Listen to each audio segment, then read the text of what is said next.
अभी नया सर से हैं? नहीं सर।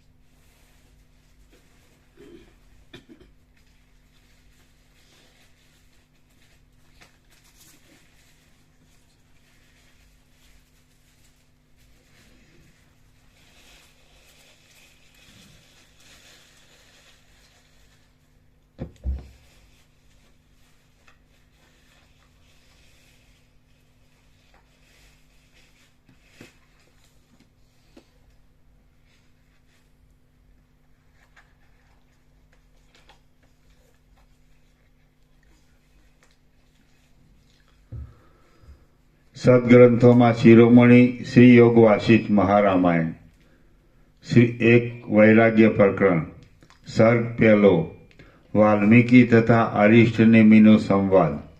આ પહેલા સર્ગમાં અપ્સરા તથા દેવદૂતના અને અરિષ્ટનેમિ રાજા તથા વાલ્મીકીના સંવાદનો ઉપક્રમ કહેવાશે।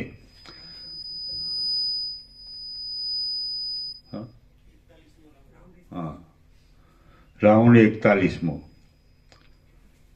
એક વૈરાગ્ય પ્રકરણ સર્ગ પહેલો વાલ્મીકી તથા અરિષ્ટનેમિનો સંવાદ। જેની સત્તાથી સઘળા ભૂત ભૌતિક પદાર્થો સત્તા પામીને પ્રકટ થયા છે, જેની સત્તાથી તે સ્થિતિકાળમાં સ્થિતિ ભોગવે છે, અને જેની સત્તા રહેતા પ્રલયકાળમાં જેને વિશે લય પામે છે, તે સત્ય સ્વરૂપ પરમાત્માને હું પ્રણામ કરું છું। જેની સત્તાથી સઘળા ભૂત ભૌતિક પદાર્થો સત્તા પામીને પ્રકટ થયા છે, જેની સત્તાથી તે સ્થિતિકાળમાં સ્થિતિ ભોગવે છે, અને જેની સત્તા રહેતા પ્રલયકાળમાં જેને વિશે લય પામે છે, તે સત્ય સ્વરૂપ પરમાત્માને હું પ્રણામ કરું છું।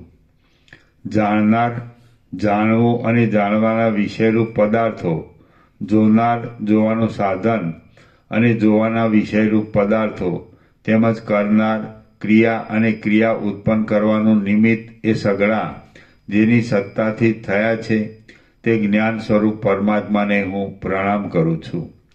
જેમાંથી સઘળા બ્રહ્માંડની અંદર આનંદના કણો સ્ફુરે છે, અને જે સઘળાઓના મૂળ તત્વરૂપ છે, તે સચ્ચિદાનંદરૂપ પરમાત્માને હું પ્રણામ કરું છું। સુતીક્ષ્ણ નામનો એક બ્રાહ્મણ હતો। તેનું મન સંશયથી વ્યાકુળ થઈ ગયું હતું। તે અગસ્ત્ય મુનિને આશ્રમે ગયો અને તેમને આદરપૂર્વક આ પ્રમાણે પૂછવા લાગ્યો। સુતીક્ષ્ણ બોલ્યો, હે ભગવાન, હે ધર્મના તત્વને જાણનારા, હે સઘળા શાસ્ત્રોમાં નિશ્ચયવાળા, મને એક મોટો સંશય છે, માટે આપ કૃપા કરી તેનું નિવારણ કરો। મોક્ષનું સાધન શું કર્મ છે કે જ્ઞાન છે, કે એ બંને છે? આપ આ વિષયમાં પૂર્ણ નિશ્ચય કરીને એ ત્રણમાંથી એક કહો।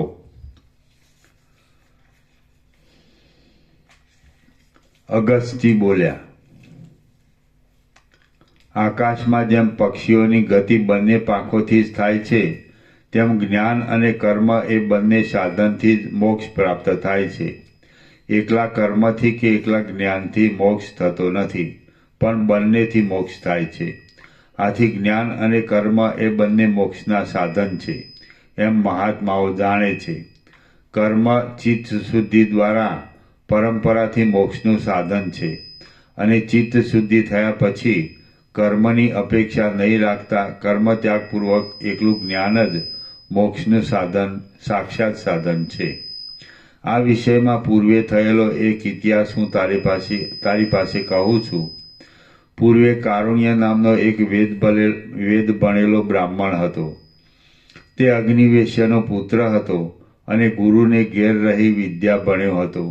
એ બ્રાહ્મણ વિદ્યા ભણીને વેદ તથા વેદના અંગોનો પાર પામી પાછો ઘેર આવ્યો હતો, પણ ત્યાં મનમાં સંશય પડી જવાને લીધે તે વર્ણાશ્રમના કર્મો કરતો નહોતો અને ગુપચૂપ બેસી રહેતો હતો। આમ પુત્રને કર્મ નહીં કરતો અને નિંદા યોગ્ય થયેલો જોઈને તેના પિતા અગ્નિવેશ્યે તેને તેના હિતને સારું આ પ્રમાણે કહ્યું।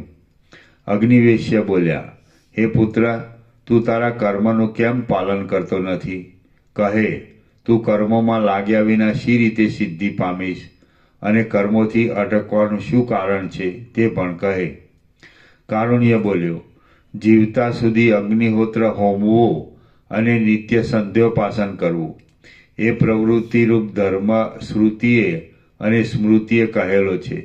ત્યારે બીજી શ્રુતિ એમ કહે છે કે ધનથી, કર્મથી કે પ્રજા ઉત્પન્ન કરવાથી મોક્ષ થતો નથી, પણ કેવળ ત્યાગથી જ મોક્ષ થાય છે. અને એ પ્રમાણે ત્યાગ કરવાથી જ કેટલાક સંન્યાસીઓ મોક્ષ પામ્યા છે. તો હે પિતા, આ બે શ્રુતિઓના ભિન્ન ભિન્ન મતમાં મારે શું કરવું? આ પ્રકારનો સંદેહ પડવાને લીધે હું કર્મથી અટકી બેઠો છું. અગસ્ત્ય બોલ્યા, હે સુતીક્ષ્ણ, એટલું બોલીને કારુણ્ય ચૂપ થઈ ગયો. આમ મૌન થયેલા પુત્રને જોઈને અગ્નિવેશ્યે તેને ફરીવાર નીચે પ્રમાણે પૂછ્યું. અગ્નિવેશ્ય બોલ્યા, હે પુત્ર, તું એક કથા સાંભળ. પછી તે કથાનું સઘળું તાત્પર્ય મારી પાસેથી હૃદયમાં ધારીને તું તારી ઈચ્છામાં આવે તેમ કરજે. મોહના મંડળોથી ઘેરાયેલું હિમાલયનું એક શિખર છે. તેમાં કામદેવથી તપેલી કિન્નરોની સાથે રમણ કરે છે અને મહાપાપોના સમૂહનો નાશ કરનારો ગંગાજીનો પ્રવાહ ચાલ્યો જાય છે. ત્યાં સુરુચિ નામની કોઈ અપ્સરાઓના વર્ગમાં ઉત્તમ સ્ત્રી બેઠી હતી. તેણે ઇન્દ્રના એક દૂતને અંતરિક્ષમાં જતા દીઠો. મહાભાગ્યશાળી અને અપ્સરાઓમાં ઉત્તમ તે સુરુચિએ તે દૂતને આ પ્રમાણે પૂછ્યું. સુરુચિ બોલી, હે દેવના દૂત, હે મહાભાગ્યશાળી, તું ક્યાંથી આવે છે અને તારે હવે ક્યાં જવું છે? એ સઘળું કૃપા કરીને કહે. એના નીચે ટાંચ છે. તું ઉપાધિને લીધે જીવરૂપ થઈને અહીં ક્યાંથી આવે છે અને ઉપાધિ દૂર થતાં પાછો ક્યાં જશે એવો અભિપ્રાય પણ આ પ્રશ્નમાંથી નીકળે છે. સુરુચિ બોલી, હે દેવના દૂત, હે મહાભાગ્યશાળી, તું ક્યાંથી આવે છે અને તારે હવે ક્યાં જવું છે એ સઘળું કૃપા કરીને કહે. દેવદૂત બોલ્યો, હે સુંદરી, તે બહુ સારું પૂછ્યું. હું તને સઘળી વાત કહું છું. અરિષ્ટનેમિ નામનો ધર્માત્મા રાજર્ષિ પોતાને વૈરાગ્ય ઉત્પન્ન થવાથી પુત્રને રાજ્ય આપી દઈને તપ કરવા સારું વનમાં આવ્યો છે અને તે ગંધમાદન પર્વતમાં તપ કરે છે. તેની પાસે મારે કામ હતું તે કરીને અત્યારે હું ત્યાંથી આવું છું અને હવે તે વૃત્તાંત નિવેદન કરવા સારું હું દેવરાજ ઇન્દ્રની પાસે જાઉં છું. અપ્સરા બોલી, હે પ્રભુ, ત્યાં શી વાત થઈ હતી તે મને કહો. હું વિનય ભાવે તમને પૂછવા ઈચ્છું છું. આથી તમારી જવાની ઉતાવળ કરવી જોઈએ નહીં. દેવદૂત બોલ્યો, હે ભદ્રા, સાંભળ. હું તને તે બનાવ વિશે વિસ્તારથી અને યથાર્થ રીતે કહું છું. હે સુંદર ભ્રુકુટીવાળી સુંદરી, અરિષ્ટનેમિ રાજા ત્યાં વનમાં દુષ્કર તપ આચરી રહ્યા હતા. એ જાણીને દેવરાજ ઇન્દ્રે મને આ પ્રમાણે આજ્ઞા આપી હતી. હે દૂત, આ અપ્સરાઓના ટોળાવાળું અનેક વાજિંત્રો વડે શોભી રહેલું અને ગંધર્વો, સિદ્ધો, યક્ષો તથા કિન્નરો આદિથી દીપી રહેલું એ વિમાન લઈને તેમાં સાથે બીજા પણ તાલ, વેણુ અને મૃદંગ આદિ લઈ તું ત્યાં જા. હે દૂત, અનેક પ્રકારના વૃક્ષોથી ઘેરાયેલા તે ગંધમાદન નામના શુભ પર્વત ઉપર જા અને એ અરિષ્ટનેમિ રાજાને વિમાનમાં બેસાડી તેને સ્વર્ગના સુખ ભોગવવા માટે આ અમરાવતી નગરમાં તેડી લાવ. ઇન્દ્રની એ પ્રમાણે આજ્ઞા થતાં હું સઘળી સામગ્રીઓવાળું તે વિમાન લઈને ગંધમાદન પર્વત ઉપર ગયો. તે પર્વત ઉપર જઈ આવી હું એ રાજર્ષિ અરિષ્ટનેમિના આશ્રમમાં ગયો અને તેને મેં ઇન્દ્રની સઘળી આજ્ઞા કહી જણાવી. હે શુભા, મારું આ વચન સાંભળીને તે રાજા સંશયમાં પડ્યો અને આ પ્રમાણે બોલ્યો. રાજા બોલ્યો, હે દૂત, હું તને કાંઈક પૂછવા ઈચ્છું છું તો તારે તેનો ઉત્તર દેવો જોઈએ. સ્વર્ગલોકમાં શા ગુણ અને શા દોષ છે તે તું મને કહે. એ સ્થિતિ જાણ્યા પછી હું મને ગમશે તેમ કરીશ. દૂત બોલ્યો, સ્વર્ગમાં પુણ્યની સામગ્રી અનુસાર ઉત્તમ સુખ ભોગવવા મળે છે.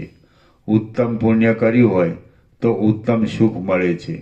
મધ્યમ પુણ્ય કર્યું હોય તો મધ્યમ સુખ મળે છે અને કનિષ્ઠ પુણ્ય કર્યું હોય તો કનિષ્ઠ સુખ મળે છે. આમાં ફેરફાર થતો જ નથી. પણ પુણ્ય પહોંચતો હોય ત્યાં સુધી જ સ્વર્ગમાં રહેવાય છે. ત્યાં પરાયાનો ઉત્કર્ષ ખમી શકાતો નથી. પોતાથી ઉત્તમ તથા સમાન એવા લોકોની સાથે સ્પર્ધા રહ્યા કરે છે અને પોતાથી ઓછા સુખવાળા લોકોને જોઈને સંતોષ લેવાય છે. પછી પુણ્યો ખૂટી જાય છે. ત્યારે જો સારા કર્મો શેષ રહ્યા હોય છે તો તે જીવો મનુષ્યનો આ અવતાર પામે છે. હે રાજન, એવા અને એવી જાતના બીજા પણ કેટલાય ગુણો તથા દોષો સ્વર્ગલોકમાં છે. હે બદ્રા, આ સાંભળીને તે રાજા બોલ્યો. ગુણો અને દોષો બંનેની નીચે ટાંચ છે.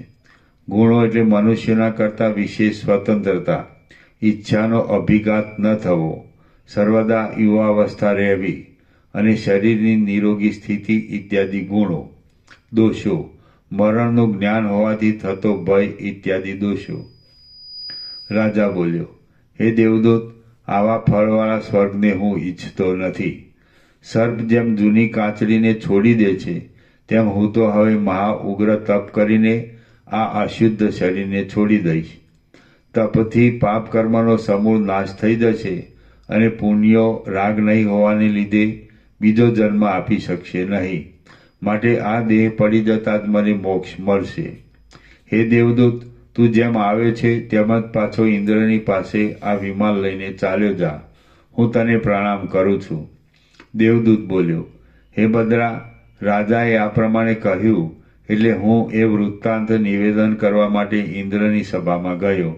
ત્યાં મારી સંપૂર્ણ વાત સાંભળીને સભામાં બેઠેલા લોકોને મોટું આશ્ચર્ય થયું. ફરીથી ઇન્દ્રે મને કોમળ અને મધુર વાણીમાં કહ્યું. ઇન્દ્ર બોલ્યો, હે દૂત, તું ત્યાં ફરીથી જા અને તે વૈરાગ્યવાન રાજાને આત્મ સ્વરૂપનો બોધ કરાવવા માટે એને તત્વવેત્તા વાલ્મીકી મુનિના આશ્રમે તેડી જા. મહર્ષિ વાલ્મીકીને તું મારો આ સંદેશો કહેજે કે હે મહર્ષિ, આ વૈરાગ્યવાન અને નમ્રતાવાળો રાજા સ્વર્ગને ઈચ્છતો નથી, તો હે મહામુનિ, તમે તેને આત્મજ્ઞાન આપો.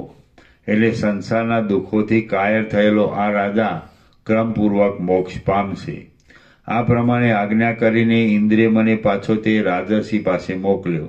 આમ હું ફરી ત્યાં ગયો અને ત્યાંથી રાજાને તેડી જઈને વાલ્મીકીની પાસે ગયો અને ત્યાં વાલ્મીકીને મેં કહ્યું, આ રાજાને ઇન્દ્રે આપની પાસે મોકલ્યો છે અને એણે આત્મજ્ઞાન આપવાની આપને ભલામણ કરી છે. પછી વાલ્મીકીએ ઘણી પ્રીતિપૂર્વક તે રાજાને પુત્રાદિકના કુશળ સમાચાર પૂછ્યા અને તેના આરોગ્યની ખબર કાઢી. રાજા બોલ્યો, હે ભગવાન, હે ધર્મના તત્વને જાણનારા, હે બ્રહ્મવેત્તા, હે વિદ્વાનોમાં શ્રેષ્ઠ, હું આપની કૃપા દ્રષ્ટિથી કૃતાર્થ થયો છું અને એ જ મારું કુશળ છે. હે ભગવાન, હું જે પૂછવા ઈચ્છું છું તેનો આપ મને નિર્વિઘ્ને ઉત્તર આપો. કૌંસમાં, બીજાને આવા કામમાં દેવતાઓ ઘણા વિઘ્નો કરે છે, પણ મને તો દેવતાઓના રાજાએ જ મોકલ્યો છે, માટે મારા કામમાં વિઘ્ન થશે નહીં એ ભાવાર્થ છે. હું શી રીતે સંસારરૂપ બંધનથી થતા દુઃખોની પીડામાંથી છૂટો થાઉં તે આપ મને કહો. વાલ્મીકી બોલ્યા, હે રાજન, સાંભળ, હું તને સમગ્ર રામાયણ કહું છું. તે સાંભળીને તથા યત્નપૂર્વક તેને મનમાં ધારણ કરીને તું જીવન મુક્ત થઈશ. હે રાજેન્દ્ર, મને પરબ્રહ્મના સાચા સ્વરૂપનું જ્ઞાન છે. તો હે જ્ઞાની, હું તને વશિષ્ઠ અને રામના સંવાદરૂપે થયેલી મોક્ષના ઉપાયોવાળી શુભ કથા કહું છું, તે સાંભળ. એના નીચે ટાંચ છે. વશિષ્ઠે રામચંદ્રજીને બ્રહ્મ સ્વરૂપની પ્રાપ્તિના ઉપાયરૂપ યોગ આ ગ્રંથમાં કહ્યો છે, માટે આ ગ્રંથનું નામ યોગ વાસિષ્ઠ મહારામાયણ છે. રાજા બોલ્યો, એ રામ કોણ હતા? કેવા હતા? કોના પુત્ર હતા? એ કોઈ બંધનમાં પડેલ સાધારણ જીવરૂપ હતા કે સર્વદા મુક્તરૂપ વિષ્ણુનો અવતાર કહેવાય છે તે હતા? હે શ્રેષ્ઠ તત્વવેત્તા, એ સર્વ વાત મને નિશ્ચયપૂર્વક કહો. વાલ્મીકી બોલ્યા, રાજાનું સ્વરૂપ ધારણ કરનારા એ રામ પોતે વિષ્ણુ હતા. તો તો પણ તે પ્રભુ શાપને બહાને પોતાના ભક્ત લોકોના વચનોને સાચા કરવા સારું પોતે જ અજ્ઞાનનો સ્વીકાર કરીને અલ્પજ્ઞ થયા હતા. રાજા બોલ્યો, ચિદાનંદ સ્વરૂપ અને મૂર્તિમાન ચૈતન્ય એવા એ રામને શાપ મળવાનું કારણ શું? એમને કોણે શાપ આપ્યો હતો? આપ મને કહો. વાલ્મીકી બોલ્યા, એકવાર નિષ્કામ સનતકુમાર બ્રહ્માની સભામાં બેઠા હતા. ત્યાં ત્રૈલોક્યના અધિપતિ મહાસમત વિષ્ણુ વૈકુંઠમાંથી આવ્યા. બ્રહ્માએ અને બીજા પણ સત્યલોકના રહેવાસીઓએ ત્યાં વિષ્ણુની પૂજા કરી. એક સનતકુમારે તેમની પૂજા કરી નહીં. એ જોઈને વિષ્ણુ પ્રભુએ તેમને કહ્યું કે હે સનતકુમાર, તમે અભિમાનને લીધે નિષ્ફળપણાનો ડોળ રાખીને અક્કડ રહો છો. એટલા માટે તમે હવે કામનાઓથી ઘેરાયેલા સર્જન્મા થશો. સર્જન્મા એટલે શરૂ બરુના વનમાં જેમનો જન્મ થયો હતો એવા કાર્તિક સ્વામી. સર્જન્મા થશો. ત્યારે સનતકુમારે પણ વિષ્ણુને શાપ દીધો કે તમારામાં જે સર્વજ્ઞપણું છે તેને છોડીને તમે પણ કેટલાક કાળ સુધી અજ્ઞાની થશો. વળી વિષ્ણુને હાથે પોતાની ભાર્યાને હણાયેલી જોઈને ક્રોધથી મૂર્છિત થયેલા ભૃગુ ઋષિએ પણ વિષ્ણુને શાપ દીધો હતો કે હે વિષ્ણુ, તમને પણ તમારી સ્ત્રીનો વિયોગ થશે. તેમજ જાલંધરની સ્ત્રી વૃંદાએ પણ વિષ્ણુને શાપ આપ્યો હતો કે તમે છળ કરીને મારા પતિવ્રતપણાનો ભંગ કર્યો છે, એટલા માટે તમે મારા શાપથી સ્ત્રીનો વિયોગ પામશો. દેવદત્ત નામના બ્રાહ્મણની સ્ત્રી પયોષ્ણી નદીને કાંઠે બેઠી હતી. તે ઋષિ રૂપધારી વિષ્ણુને જોઈને મરી ગઈ હતી. તેથી સ્ત્રીના વિયોગથી દુખાતુર થયેલા તે દેવદત્તે એ નરહરિને શાપ દીધો હતો કે હે વિષ્ણુ, તમને પણ તમારી સ્ત્રીનો વિયોગ થશે. આ પ્રમાણે વિષ્ણુને સનતકુમારે, ભૃગુ ઋષિએ, વૃંદાએ અને દેવદત્તે શાપ આપ્યા હતા. તેથી તે વિષ્ણુ મનુષ્ય રૂપે અવતર્યા હતા. હે અરિષ્ટનેમી રાજા, આ પ્રમાણે શાપના મીશ થવાના સઘળા કારણો મેં કહ્યા. હવે હું મોક્ષના સાધનરૂપ એવું સંપૂર્ણ રામાયણ કહું છું. તે એકાગ્ર બુદ્ધિથી સાંભળો. શ્રી યોગ વાસિષ્ઠ મહારામાયણમાં વૈરાગ્ય પ્રકરણનો સૂત્રપાતનક નામનો સર્ગ પહેલો સમાપ્ત. સર્ગ બીજો, અધિકારી, ગ્રંથ રચના અને જીવન મુક્તની સ્થિતિ. આ બીજા સર્ગમાં અધિકારી, કથાના ઉપાયોનો સંબંધ, બ્રહ્માની આજ્ઞાથી ગ્રંથની રચના અને જીવન મુક્તની સ્થિતિ કહેવામાં આવશે. વાલ્મીકી બોલ્યા, જે અખંડ પ્રકાશરૂપ પરમાત્મા મને સ્વર્ગમાં, ભૂમિમાં, આકાશમાં, બહાર તેમજ શરીરની અંદર પણ ભાસે છે, તે સર્વના સ્વરૂપભૂત પરમાત્માને હું નમન કરું છું. વાલ્મીકી બોલ્યા, જે અખંડ પ્રકાશરૂપ પરમાત્મા મને સ્વર્ગમાં, ભૂમિમાં, આકાશમાં, બહાર તેમજ શરીરની અંદર પણ ભાસે છે, તે સર્વના સ્વરૂપભૂત પરમાત્માને હું નમન કરું છું. વાલ્મીકી બોલ્યા, જે અખંડ પ્રકાશરૂપ પરમાત્મા મને સ્વર્ગમાં, ભૂમિમાં, આકાશમાં, બહાર તેમજ શરીરની અંદર પણ ભાસે છે, તે સર્વના સ્વરૂપભૂત પરમાત્માને હું નમન કરું છું. આ શાસ્ત્રમાં અત્યંત અજ્ઞાની કે અત્યંત જ્ઞાની અધિકારી નથી, પણ જે પુરુષને હું આ સંસારમાં બંધાયો છું અને જ્ઞાન મળવાથી હું મુક્ત થઈશ એવો નિશ્ચય હોય તે જ અધિકારી છે. આ શાસ્ત્રમાં અત્યંત અજ્ઞાની કે અત્યંત જ્ઞાની અધિકારી નથી, પણ જે પુરુષને હું આ સંસારમાં બંધાયો છું અને જ્ઞાન મળવાથી હું મુક્ત થઈશ એવો નિશ્ચય હોય તે જ અધિકારી છે. જે વિવેકી પુરુષ પ્રથમ પૂર્વા રામાયણની કથાઓનો વિચાર કરી તેમાં કહેલા નીતિ તથા ધર્મ પ્રમાણે ચાલે છે અને ચિત્ત શુદ્ધ થયા પછી આ મોક્ષના ઉપાયરૂપ ઉત્તર રામાયણનો વિચાર કરે છે, તેને પુનર્જન્મ થતો નથી. હે રિપુનાશન, પ્રથમ પૂર્વ રામાયણમાં રાગ આદિ દોષોનું ઉચ્છેદન કરવામાં પ્રબળતા ધરાવનારા રામચંદ્રની કથાઓ રૂપ ઉપાયો રચ્યા હતા અને સમુદ્ર જેમ યાચકને મણી આપે તેમ પૂર્વે મેં બુદ્ધિમાન અને વિનયવાળા ભરદ્વાજ નામના શિષ્યને તે સાવધાનપણાથી આપ્યા હતા. પછી તે બુદ્ધિમાન ભરદ્વાજે એ પૂર્વ રામાયણ રૂપ ઉપાયો મેરુ પર્વતના કોઈ ગહન ભાગમાં બ્રહ્માની આગળ બોલી દેખાડ્યા હતા.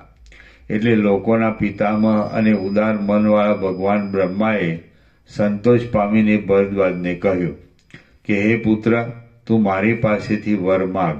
કૌંસમાં બ્રહ્માનું એ વચન સાંભળી ભરદ્વાજે નીચે પ્રમાણે વરદાન માગ્યું.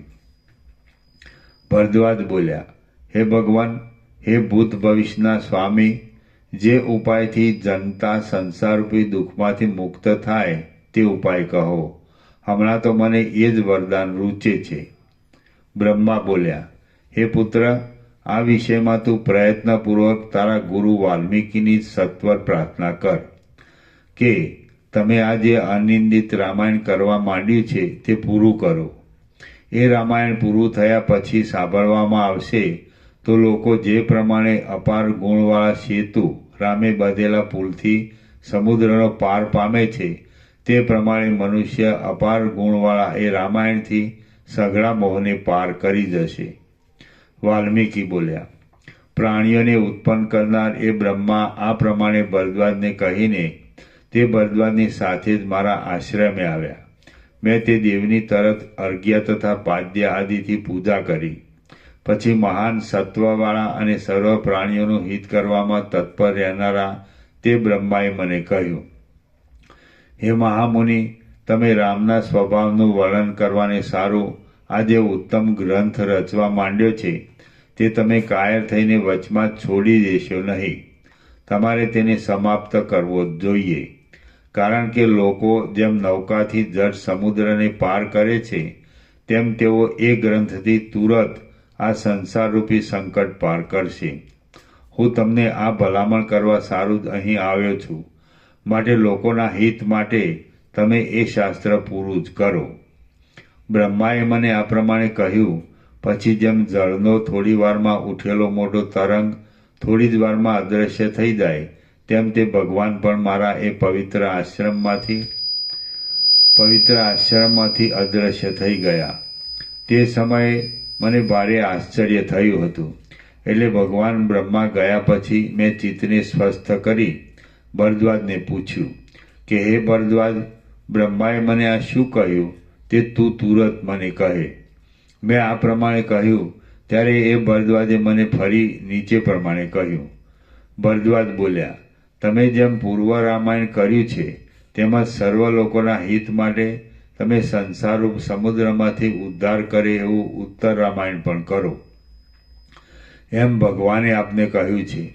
હે ભગવાન, મહાત્મા રામ, ભરત, શત્રુઘ્ન, લક્ષ્મણ, યશસ્વીની સીતા અને રામને અનુસરનારા મહાબુદ્ધિમાન મંત્રીઓના પુત્રો એ સૌ આ સંસારરૂપી સંકટમાં કેવા વ્યવહારથી વર્ત્યા હતા, તેઓ કેવી રીતે નિર્દુઃખપણું પામ્યા હતા, આપ મને આ સ્પષ્ટતાથી કહો, એટલે હું આ બીજા લોકોની સાથે તેવી સ્થિતિને પામું. હે રાજેન્દ્ર, પછી ભરદ્વાજે મને આદર સહિત કહ્યું, આપ એ કથા કહો. એટલે હું બ્રહ્માની આજ્ઞા પાળવા માટે ઉત્તર રામાયણ કહેવા લાગ્યો. હે પુત્ર ભરદ્વાજ, હું તારા પૂછવા ઉપરથી કહું છું તે સાંભળ. તે સાંભળવાથી તું આત્મતત્વના અજ્ઞાનરૂપી મોહને પૂરો દૂર કરી નાખીશ. હે બુદ્ધિમાન, કમલલોચન મહાશય રામ, લક્ષ્મણ, ભરત, શત્રુઘ્ન, કૌશલ્યા, સુમિત્રા, સીતા, દશરથ અને રામના મિત્ર કૃતાસ્ત્ર તથા અવિરોધ એ સૌ સુખી હતા, છતાં અનાસક્ત મનથી વ્યવહાર કરતા હતા. તું પણ તે જ પ્રમાણે સઘળા વિષયોમાં અનાસક્ત બુદ્ધિથી વ્યવહાર કર. બોધનો પાર પામેલા વશિષ્ઠ તથા વામદેવ નામના બે બ્રહ્મર્ષિઓ તથા દૃષ્ટિ, જયંત, ભાસ, સાચું બોલનારો વિજય, વિભીષણ, સુષેણ, હનુમાન અને ઇન્દ્રજીત વાનર એ 8 મંત્રીઓ તેમજ તેવી રીતના બીજા મહાત્માઓ જીવન મુક્ત હતા. ચિત્તમાં સમાનતાવાળા હતા, ચિત્તમાં સમતાવાળા હતા, વૈરાગ્યવાળા હતા અને બહારના પ્રારબ્ધથી જે પ્રાપ્ત થાય તેને અનુસરનારા હતા. હે પુત્ર, તેઓ જેમ હોમ કરતા હતા, દાન આપતા હતા, ધનાદિક ગ્રહણ કરતા હતા અને નિવાસ તથા સ્મરણ આદિ વ્યવહારોથી વર્તતા હતા, તેમ તું પણ જો વર્તીશ તો આ સંસારરૂપી સંકટમાંથી તું મુક્ત થઈશ.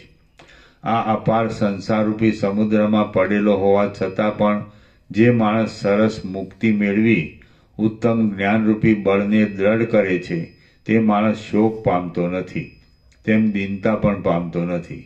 તે તો અભિમાનના તાપથી મુક્ત થઈ નિરતિશય આનંદ સ્વરૂપે નિત્ય તૃપ્ત રહે છે. શ્રી યોગવાસિષ્ઠ મહારામાયણમાં વૈરાગ્ય પ્રકરણનો સૂત્રપાત નામનો સર્ગ બીજો સમાપ્ત. સર્ગ ત્રીજો. ઓમ ઓમ ઓમ. આઠમું, 8 પાનું.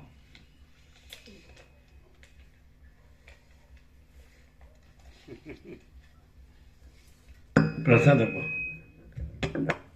ये समझ में आता है गुजराती सब पूरा अच्छा गुजराती आवड़ी गई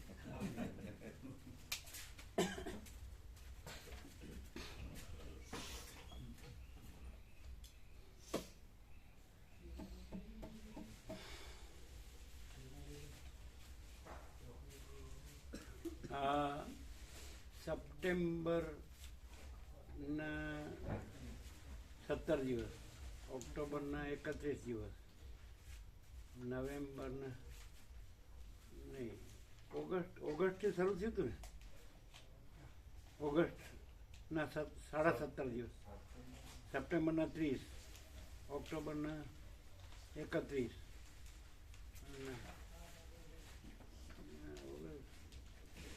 જુલાઈ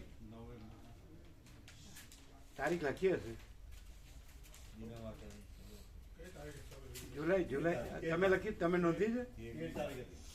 13 सितंबर से तो 13 सितंबर. अच्छा, 13 સપ્ટેમ્બર થી ગણો.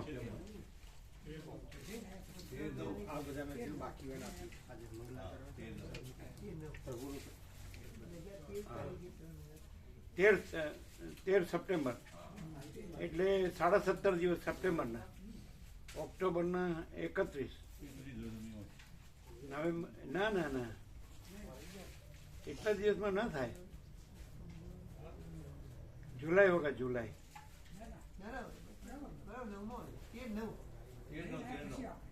શું કહે છે?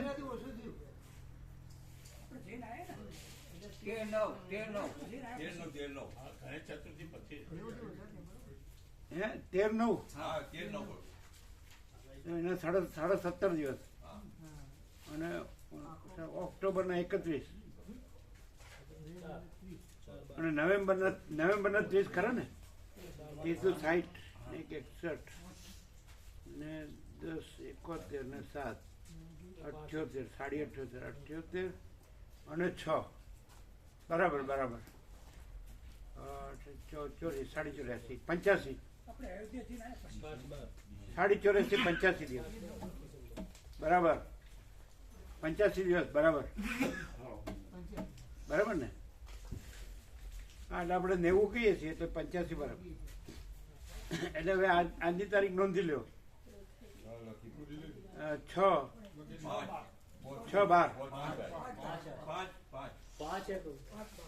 5/12 સોરી, 5/12 નો અડધો દિવસ સાંજે, 5/12 સાંજે.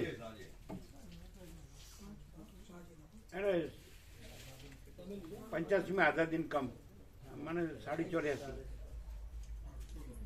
84.5 સિતંબર, 13 સિતંબર. 84.5 પરમ ચિદાકાશ પરમ જ્યોતિ અખંડ જ્યોતિ.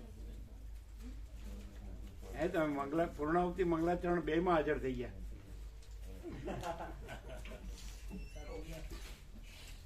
અને રાઉન્ડ 41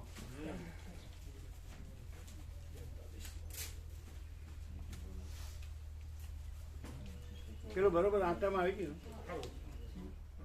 તો એના આટા મેળ ખાય એટલે એક્ઝેક્ટ સરખા જ હોય બધું. સરખું જ હોય. સરખું જ હોય. સરખું આ થોડું મોટું કર્યું. સાઈઝ મોટી કરી એમ એટલે વધારે આવે પણ એ તો ઠંડાનું ઓછું ખોલીએ એટલે ઓછું ના આવે હા ઠંડા પાણીનું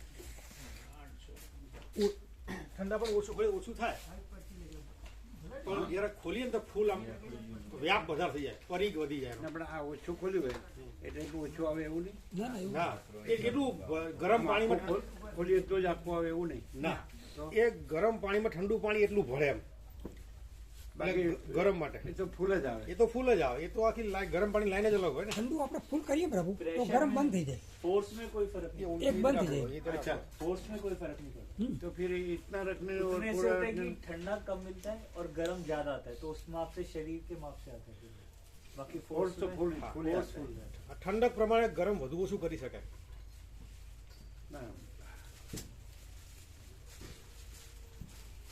કેવો લાભ મળ્યો 40મો રાઉન્ડ પૂર્ણ અને 41મો રાઉન્ડ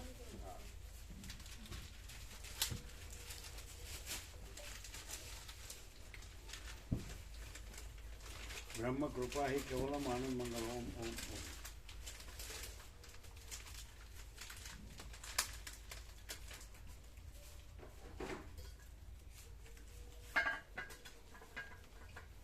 બધાને ઈશ્વરની કુટીરે કેમ રહ્યું ઈશ્વરની કુટીર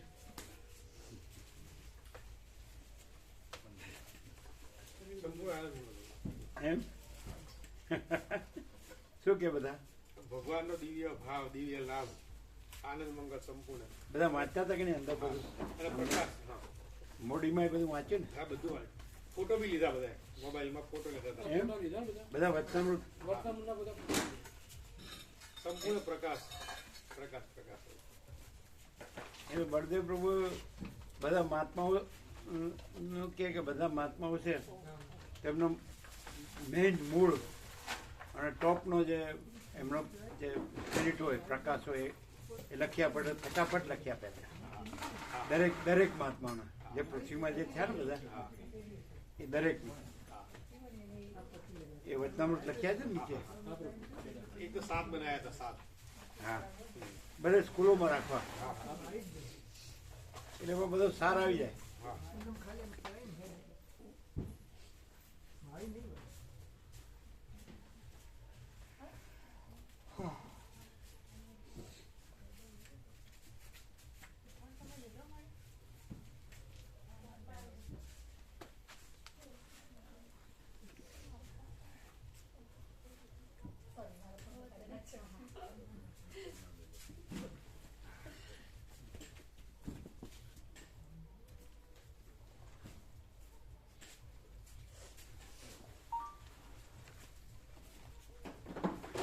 જેટલો વધુ લેવાય હે ને મામા પ્રભુ હા ફૂલ પ્રકાશ છે ફૂલ પ્રકાશ ફૂલ હે ને અનંત પ્રકાશ અનંત આનંદ અનંત શાંતિ હે ને એ 100% સત્તરાની હે એ 100% સત્તરાની એ 100% 70 આની એમ તેનું ફૂલ પ્રકાશ ફૂલ આનંદ ને ફૂલ શાંતિ સંપૂર્ણ પ્રકાશ સંપૂર્ણ આનંદ સંપૂર્ણ શાંતિ 100% સત્તરાણી નિસંશય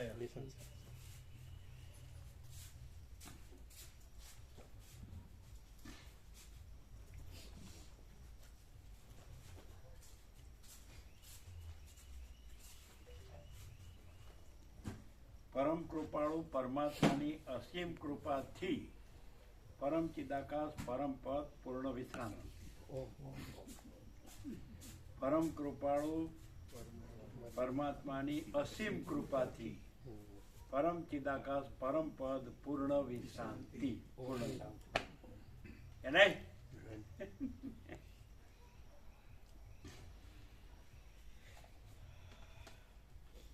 ये बंद करना रह ना जाए कुछ और ये सब ले लेना ने तुम्हें ड्रॉप नाखी दे ने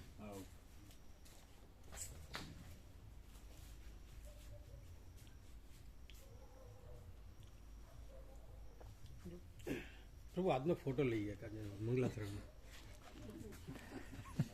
મંગળાચરણ इस विलोपन में से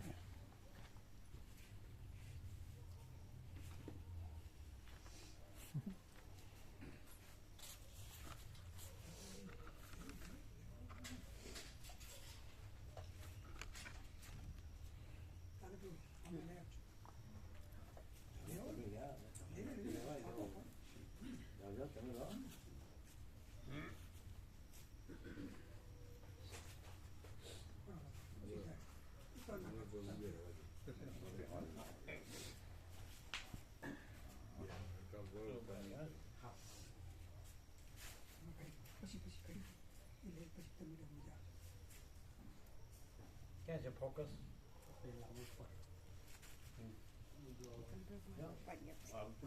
नहीं आप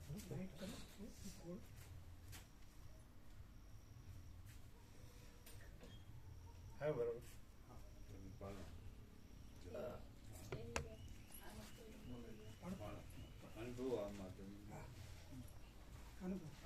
માતાજીના કોલમાં કરીએ ફૂલ બહાર હો? ફૂલ બહાર જો મામા પ્રભુ महाप्रभु ફૂલ બહાર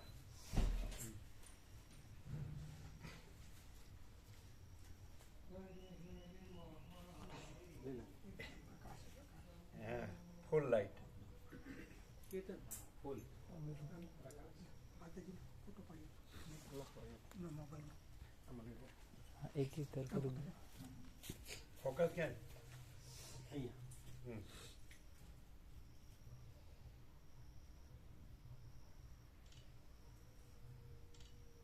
ફૂલ કેનેડાનો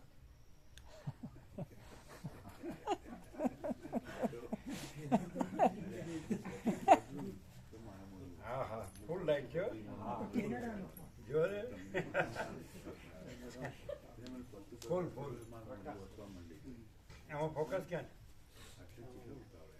કેનેડાનો કેવું પડે ક્યાં છે? અહીંયા પહેલા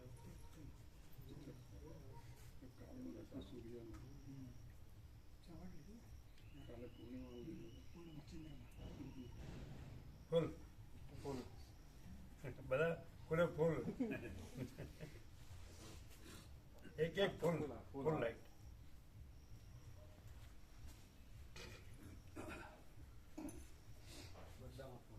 એમ હા હા હા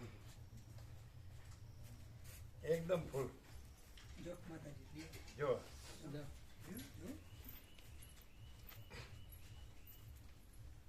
છે ને કાલે અચ્છા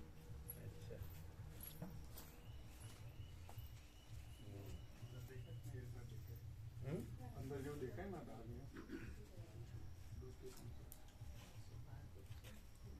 જો આમાં ઓમ છે જો આ ત્રણ આ પૂંછ ને આ ચંદ્રબિંદુ જો એ આ ત્રણ આ પૂંછ છે અને આ ચંદ્રબિંદુ દેખાય એ આ ત્રણ એ આ પૂંછ એ આ ચંદ્રબિંદુ દત્તાત્રેય જયંતિ ગુરુવારે હતું ને આવી ગયું ને?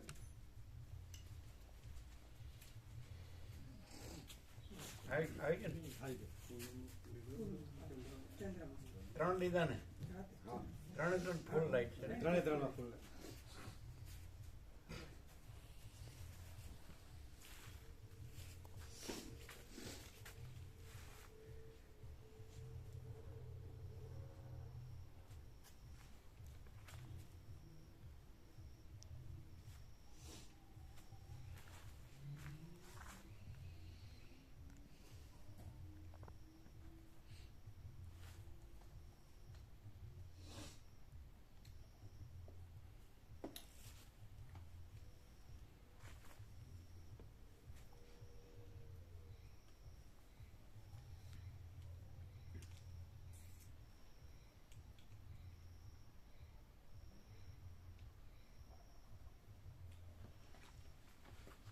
बराबर ढांकना सब ये सब ले लेना